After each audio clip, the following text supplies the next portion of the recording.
Hello everyone, it's your girl Jasmine here, and in today's video I am going to be answering an audience question. If you're into that, getting to know a little bit more about me, then definitely keep on watching. Authentically, Angie Denise asks, can you talk more about why you became vegan, how long, common misconceptions about veganism and protein, vitamin D, B12, supplementation, or a vegan alternative?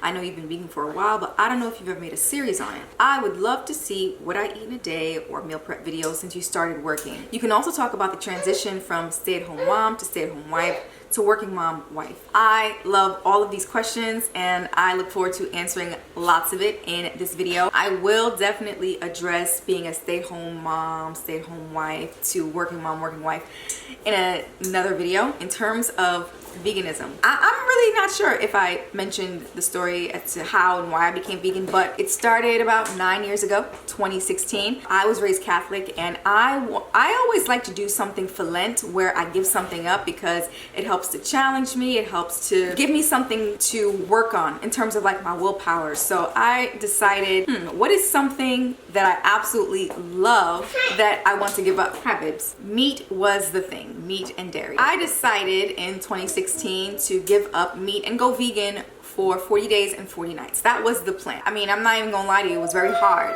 because I didn't really know much information about veganism at the time. I did end up finding a site called Food Docker, and basically what it does is like you can type in whatever you have in your fridge and it will send you a list of dishes that you can make, which I really found useful. I also discovered Sweet Potato Soul on YouTube, and she was at the time living in New York and she was a vegan chef. She had so many delicious vegan recipes on her channel, and I looked to her a lot for inspiration in terms of food. That's where I looked the first time around. I also checked out Pinterest here and there, but it wasn't as frequent. The plan was to only do this for 40 days and 40 nights, right? But during that time, my dad was diagnosed with cancer. I wanted to make sure that I broke those generational curses, if you will. You know, I'm calling it that. After looking at different films, different documentaries, What the Health, Earthling, Cowspiracy I also checked out as well, Food Inc. Meet Your Meat.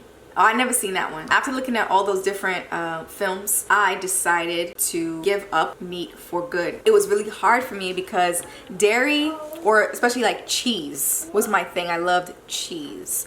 And a lot of recipes use cheese and dairy. And I told my friends and my family that I was vegan. There was all of a sudden a concern about my protein intake, all of the vitamin intake that I would quote unquote lack when going vegan, right? You know, I thought to myself, well, how do the cows and the pigs and the chickens and all that stuff get their protein?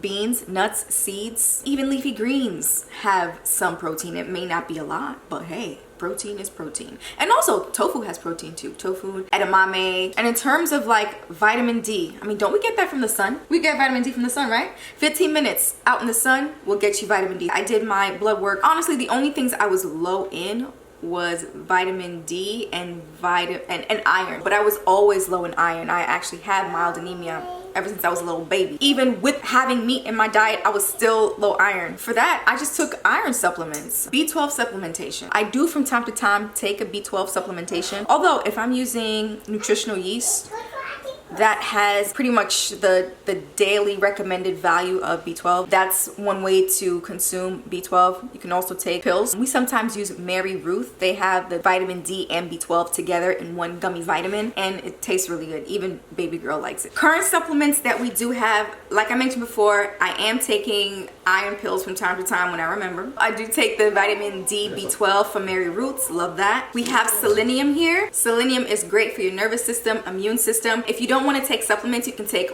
one Brazil nut a day. In terms of iron, a vegan alternative to iron is sarsaparilla.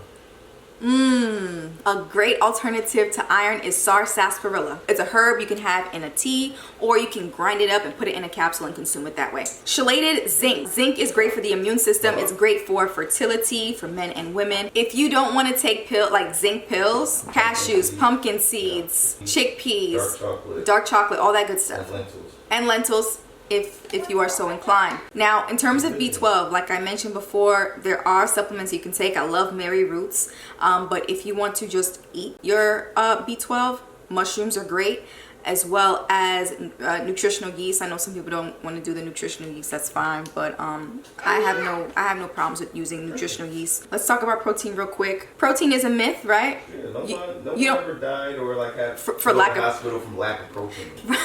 I don't know if you heard hubby, but he says no one has ever died or been hospitalized for lack of protein. Protein, if you're one of those folks who want gains in the gym or like really want to build muscle, then you want to really focus on protein or whatever. But if you're just like a regular person who's just, you know, whatever, I mean, I'm sure you're getting your protein anyways, right? From whatever meats you eat, whatever fish you eat. In terms of like plant-based alternatives, tofu is great, chickpeas are great, wild rice is amazing, the black wild rice, Dr. Sebi approved wild rice. Lots of beans have protein in them, and even like the brown rices as well. The white rice doesn't have any nutritional value. Yeah, you don't have to worry about that. Like, I've never had any blood work done where it shows my protein levels dangerously low. Like it was perfect. Like it was fine. Hopefully I answered all of the questions as it relates to veganism, why I became vegan, how I became vegan. At the moment, however, I'm actually reconsidering, instead of being vegan, adopting a more holistic approach, and instead of being vegan, I want to be majority plant-based. What does that mean? Majority of my diet will be plants, but then there will be a small percentage of time, who knows, still grappling with the idea, where I consume meat and stuff. And I kind of feel bad about even like